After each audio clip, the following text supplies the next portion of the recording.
اول ما الواحد فينا بيمر بازمه بيشوف ايه الفلوس الموجوده عنده عشان خاطر يسد بيها الازمه دي، فبيشوف هل هو رابط شهادات ولا هو عنده اسهم ولا هو مدين حد. المهم ايه، في عميل جالي فقال لي انا مزنوق، فانا عايز افك كل الشهادات اللي عندي. فانا فتحت السيستم وشفت، لقيت ايه، ان الشهادات اللي عنده في جزء ينفع يتفك وجزء لا.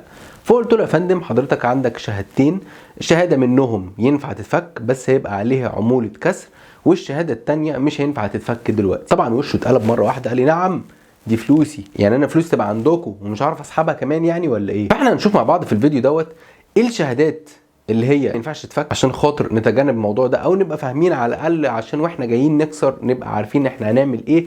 الحاجه الثانيه ايه موضوع عموله الكسر دوت، وازاي نحسب عموله الكسر بتاع الشهاده، خاصه ان موضوع عموله الكسر ده من اكتر الاسئله اللي جات لي النهارده. لما نيجي نكسر عموله الكسر هتكون كام؟ ده اللي احنا هنعرفه مع بعض بعد فاصل، يلا بينا.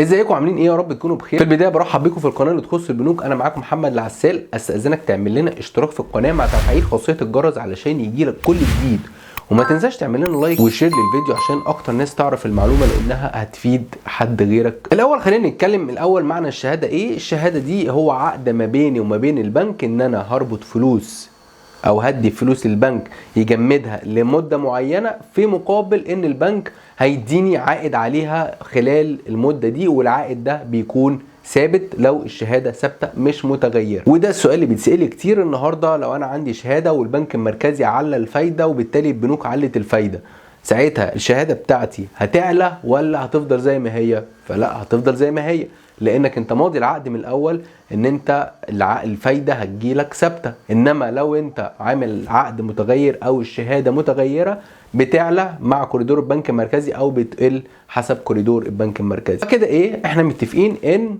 الشهاده ده عقد ما بيني وما بين البنك ان انا هديهم الفلوس لمده معينه، مقابلها ايه؟ ان هم هيدوني عائد ثابت. طيب الشهاده دي من ضمن شروطها في كل البنوك عامه ان انت ما ينفعش تفك الشهاده او تكسرها قبل 6 شهور. يعني انا النهارده لو رابط الشهاده مثلا في شهر واحد، مش هينفع افكها قبل شهر 7 الجاي، اول 7. فدي الفكره، ان انا ما ينفعش النهارده اكون رابط شهاده واروح افكها الاسبوع الجاي. ودي مشكله قابلتني، ان النهارده في عملاء بتيجي تسالني تقول لي انا رابط شهاده من شهرين وانا اتزنقت، طب انا عايز الفلوس دي اعمل ايه؟ فساعتها انت كده كده مش هينفع تتكسر خلاص، حتى لو هتدفع عمولات الدنيا، لان دي خلاص مش هينفع تتكسر قبل 6 شهور. فما عندكش حل غير ان انت اما تاخدها قرض بضمان شهاده او تعمل حساب جاري مدين. واحنا كنا اتكلمنا عن الموضوع ده بالتفصيل في فيديو هتلاقوه موجود في الوصف تحت، فيديو مهم جدا، طريقتين هيحموك من خسائر كسر شهادتك. طيب نيجي للنقطه الثانيه، ان اي شهاده بنعملها النهارده احنا قلنا ان دي عقد. طيب انا لو انا حبيت اخل بالعقد واكسره، بيبقى زي فيه شرط جزائي المفروض، فالبنك هنا بيسميها ايه؟ عموله كسر. فالنهارده ان اي شهاده انا بكسرها لازم بيبقى عليها عموله كسر. طيب نيجي للسؤال الشائع، بيقول لك ايه النهارده حضرتك يا استاذ محمد عموله الكسر كام؟ لو انا وريتكم مثلا او كومنتات في الفيديوهات اللي قبل كده كتير قوي السؤال ده. اول حاجه انا ما اقدرش اقول لك عموله الكسر كام، لان كل بنك بيصدر شهاده عامل جدول استرداد مختلف عن البنك التاني. طيب تعال نتكلم في نفس البنك نفسه، يعني بنوك زي الاهلي مثلا او مصر بيبقى عندهم شهادات مختلفه، يعني شهاده بلاتينيه مثلا، شهاده مش عارف فيها ايه. المهم الشهادات دي كلها كل واحده بيبقى ليها جدول استرداد مختلف، وكل شهاده اتربطت في مده زمنيه معينه بيبقى ليها جدول استرداد. فانا ما اقدرش اقول لك العموله كام لانها مش ثابته. حتى حضرتك لو كلمت الكول سنتر نفسه لازم يخش على حسابك وعن طريق السيستم نفسه يحسبها لك. انا كمحمد برضو لازم انا اروح احسبها، ودي في كل البنوك ان السيستم هو اللي بيطلع لي العموله دي بتكون كام، او مش بالظبط العموله، بيطلع لي كمان المبلغ الراجل هياخد في ايده كام، والكسر هيبقى كام، او عموله الكسر هتبقى كام اللي هياخدها البنك. وتاني عشان خاطر اتجنب موضوع عموله الكسر، احنا كنا عملنا فيديو قبل كده ازاي تتجنب خسائر كسر شهادتك في طريقتين، هتشوفوا الفيديو ده تاني في الوصف تحت هتلاقوه موجود، مهم جدا الفيديو ده. طيب لو انا لازم اكسر خلاص، مفيش حل غير ان انا اكسر، فانا هنا بتوجه للبنك وبقول له اكسر لي الشهاده دي، فهو بيحسبها لك عن طريق سيستم البنك. طب لو انا عايز احسبها مع نفسي، تعالوا نعرف مع بعض ازاي نحسبها بالظبط. انا عامل كده مثال توضيحي، الصوره دي المثال اهو. زي ما احنا شايفين مع بعض كده، لو انتم شايفين اول حاجه عموله الكسر اهي، مثال حقيقي من على موقع البنك العربي الافريقي الدولي، لان لقيته حاطط جدول الاسترداد بتاع الشهاده كام وحاطط فايده الشهاده كام، فدي حاجه نقدر نحسبها بطريقه دقيقه. فعندنا اول حاجه ادي الشهاده ب 10.5%، وادي عموله الكسر اول سنه 2.75%، تاني سنه 2.25%، تالت سنه 2%. طيب راس المال اللي انا هحسب عليه 10000 جنيه. لو انا هنا هكسر في اول سنه، احنا قلنا طبقا لموقع البنك قايل ان عموله الاسترداد بتاعه الشهادات الثلاثيه 2.75% ده في السنه. يبقى انا ساعتها هو بيديني البنك كام لو انا سبت الفلوس؟ 10.5% في السنه. يبقى انا هنا هخصم ال 10.5% ناقص ال 2.75%، يطلعوا كام؟ يطلعوا زي ما احنا شايفين كده 7.75%. يبقى ده العائد اللي انا هاخده. يبقى انا خسرت ال 2.25%. يعني السنه لو انا ضربت ال 10000 جنيه في 7.75% يطلع لنا 775 جنيه، بعد ما كنت هاخد كام؟ 10.50 جنيه. يعني الخساره هنا كام؟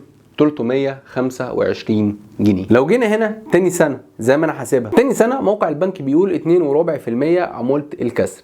طيب يبقى انا هنا ال 2.25% هخصمها من ال 10.5% تطلع 8.25%. ماشي، هضرب ال 10000 جنيه في 8.25% هيطلع لي 825 جنيه.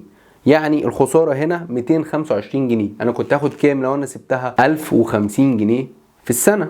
طيب انا النهارده خسرت 225 جنيه. يبقى انا عشان احسبها بعمل ايه؟ بخصم اللي هي عموله الكسر ناقص معدل العائد، يبقى هو ده الرقم اللي انا هاخده خلال السنه. فيجي ناس تقول لي النهارده انا لما باجي بعد ما الفلوس بتنزل بلاقيها ناقصه من اصل المبلغ نفسه. ازاي؟ طبيعي احنا قلنا ان انت هتاخد في السنه 725 جنيه. افرض انت خلال السنه قاعد تسحب كل الفايده، كل ما تنزل فايده تقوم ساحبها من خلال الكارت، فبتاخدها اول باول. عموله الكسر اللي هي خساره اللي هي 325 جنيه دي، لما يجي البنك هياخدها منين؟ هياخدها من اصل المبلغ. فبناء عليه عشان كده لما انت بتاخد الفايده اول باول او بتستثمرها في شهادات تانية مثلا وعايز تخسر الشهاده دي، بتلاقي ان في نقص في اصل المبلغ. في اصل المبلغ مثلا 10000 جنيه دول في اول سنه هيقلوا ب 325 جنيه لو انت بتاخد كل الفوائد بتاعتها خدتها في جيبك. ده باختصار شديد دي طريقه اللي هو ازاي نحسب عموله الكسر بتاعه اي بنك. طبعا الطريقه الاولى والاساسيه واللي هي بتبقى دقيقه 100% عن طريق البنك. لو كلمت الكول سنتر او لو رحت خدمه العملاء ده بيطلع لك الرقم مظبوط، انما احنا بنحاول ناخدها كمثال عام وبنحاول نحسبها بطريقه عامه عشان تعرف لو انت هتخسر تبقى عندك تصور مبدئي هتخسر كام، بدل ما تروح البنك مخصوص او تكلم خدمه العملاء مخصوص. في نهايه الفيديو يجي السؤال هنا: هل لو اتزنقت في فلوس هتكسر الشهاده، ولا هتاخد قرض بضمان شهاده، ولا هتعمل حساب جاري مدين؟ هتابع اجاباتكم تحت في التعليقات. لو عندك اي استفسار او طلب ما تنساش تعمل لنا تعليق وتعمل لايك وشير للفيديو عشان اكتر ناس تعرف المعلومه، وما تنساش تعمل لنا اشتراك في القناه مع تفعيل خاصيه الجرس علشان يجيلك كل جديد. واشوفكم في فيديو جديد. سلام.